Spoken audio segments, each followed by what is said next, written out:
Zoom TV. Bonjour ou bonsoir,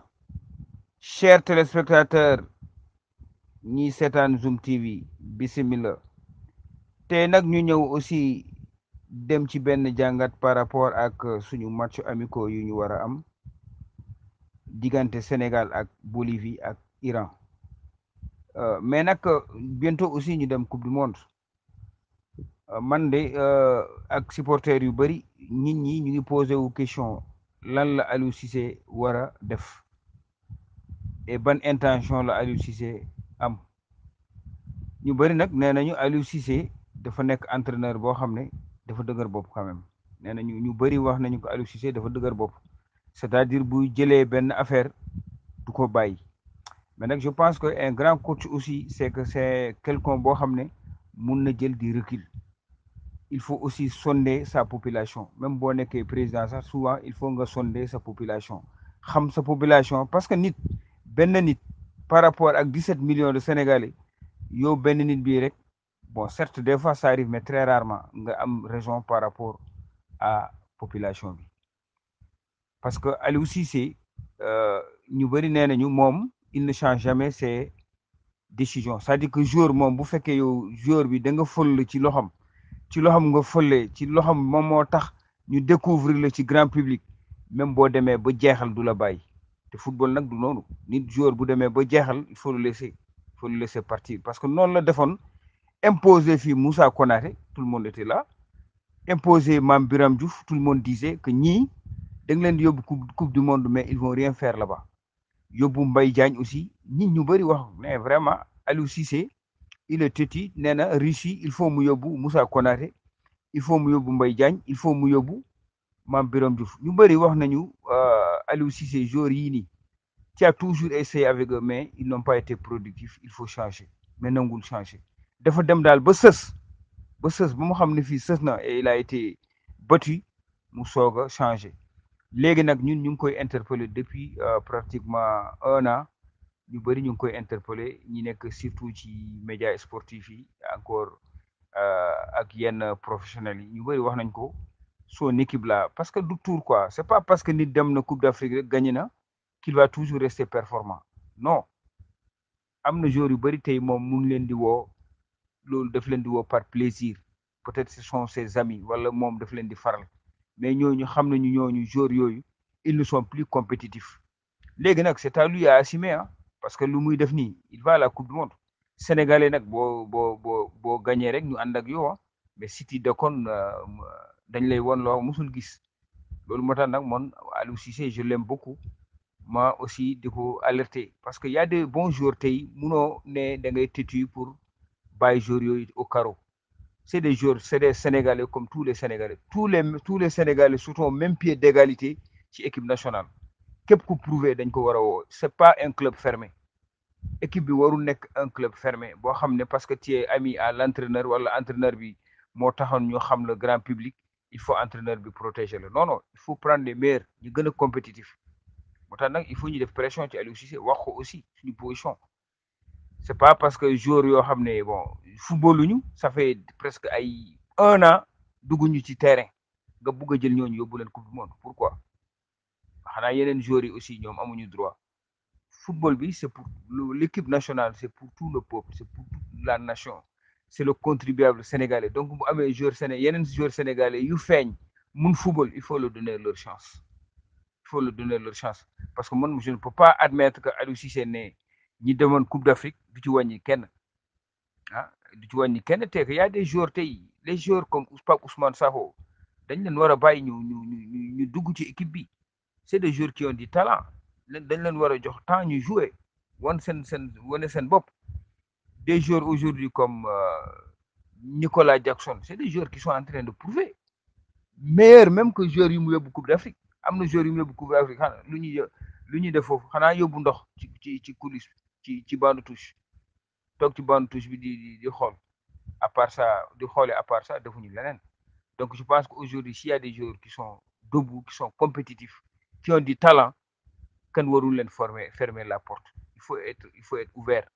ku nekk ñuy jox ko ak xam ñu bàyyi leen ñu wone seen talent maintenant si tu appelles un joueur que nga dugal ko match amical nga gis ne il n'a rien foutu benn match wala ñaari match boobu en ce moment boo ko si tu veux mun nga ko bañ a woowaat quoi loolu y a pas de problème mais joueur boo xam ne mosoo ko essayé parce que pourquoi duñ ma ko woo parce que Coupe d'Afrique parce que championnat africain lay joué loolu c'est pas une raison wala naan bon joueur bi du ma ko woo parce que du man maa tax du man maa ko indi équipe nationale mooy joueur yu ma formé wala yu ma njëkkoon jot ñoom ñu ma njëkkoon yor biñ nekkee peut-être U17 wala U19 ñoom rek laay convoqué loolu du raison équipe warul am favoritisme équipe bu am favoritisme ci mujje ci tas lay mujje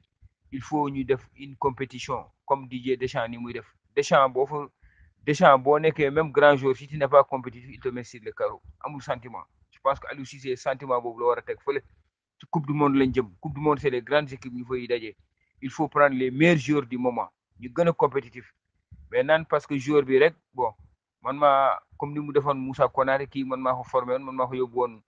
Jeux olympiques war naa ko woowaat c'est pas ça loolu du favoritisme faut prendre les meilleurs jël tey Ballo Touré wala jël tey Seck wala jël tey son banc de touche là Keita Baldé ñooñu ñëpp Keita Baldé il était bien bi mu nekkee bien bi mu nekkoon en forme suñ en ce moment si on l'appelait personne ne disait amul kenn kuy contester mais léegi c'est parce que il ne joue pas il n'est plus performant sa banc yëpp Aliou Cissé sa banc yëpp ils ne sont plus performants ngir yàlla nag indil ñu vraiment joueurs yoo xam ne ils sont compétitifs Sénégal doit défendre son drapeau Sénégal doit défendre sa fierté dañ bëgg daal Sénégal bu demee Coupe d'Afrique wala Coupe du Monde ñu wone fa quelque chose mais pas avec des joueurs yoo xam ne toog nañu 6 mois wala 8 mois duñu football nga ne da nga leen di jël par la force da nga leen di yóbbu compétition ils ont joué la CAN am na ñoo xam ne dem nañu CAN ba léegi musuñu dugg ci terrain donc bon moi je pense que il doit pas y avoir de favoritisme postes yi les postes en équipe nationale ça doit être un concours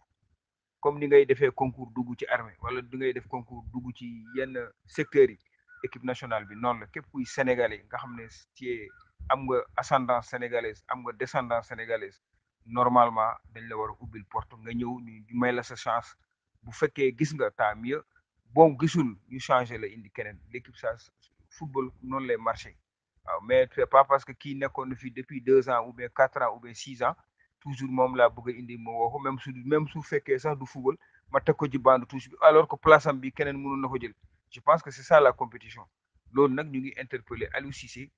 avant match bi nii avant muy publier sa liste je pense qu'aujourd'hui il y a des joueurs qui sont incontournables cuuna rek moo leen di dul may chance que ça soit Pape Ousmane Sakho que ça soit Jackson que ça soit Iliman Ndiaye que ça soit Ciss ñooñu yëpp partie 6 je pense que ces joueurs-là tey c'est des joueurs qui ont prouvé qui n'ont rien à se reprocher et d'ailleurs qui sont beaucoup meilleurs aujourd'hui en forme que ñi ngay teg banc de touche il faut jouer la carte de la concurrence Aliou Cissé on vous en prie il faut jouer la carte de la concurrence bañ a nag ni ñi samay xarit la c'est un club d'amis je pense que loolu du yóbbu équipe c'est vrai gagné nga une coupe d'Afrique on avait la Baraka aussi je pense que loolu c'est important yàlla aussi daf ñu doon gunge ñu am coupe d'Afrique mais ça ne veut pas dire que loolu boo defee benn risque benn jour rek que deuxième fois dina baax il faut prendre les meilleurs football ça ne ment pas football ñi dàq entraîner ñi dàq jouer du football en compétition ñooñu ils sont toujours sur pied mais koo jël koo xam ne 6 mois mu musul toog ci terrain nga yóbbu coupe du monde tu vois xanaa tourisme ngay dem di wuti mais pas pour compétir voilà loolu nag moo tax nag ñun on insiste beaucoup que Aliou Cissé que bu fekkee il ne veut pas changer na dellu ginnaaw parce que on a des joueurs aujourd'hui c'est le peuple qui demande joueurs yooyu ñu woo leen en équipe nationale que ça soit Pape Ousmane Sakho que ça soit Nicolas Jackson que ça soit Iliman Ndiaye que ça soit Pathé Ciss ces 4-là sont des joueurs tey yoo xam ne ils sont en train de prouver dans leur club et puis wane nañu qu'ils ont du talent vraiment am nañu talent et ragaluñu kenn ci équipe bi nga yor donc nag ñooñu Aliou Cissé ay sénégalais lañu ils ont du talent il faut les faire appeler c'est ça que le peuple demande population bi loolu lañu bëgg waaw pas de favoritisme waaw oto yu garé pendant 6 mois yëpp footballuñu je pense que c'est pas ça que les gens en ont besoin les gens en ont besoin de la performance dañu bëgg Sénégal ñu naan ëllëg Sénégal a la meilleure équipe fait partie des meilleures équipes du monde entier ñun loolu lañu bëgg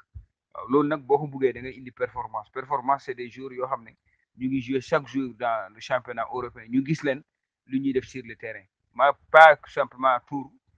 parce que kii diw la sant wala diw la turam diw la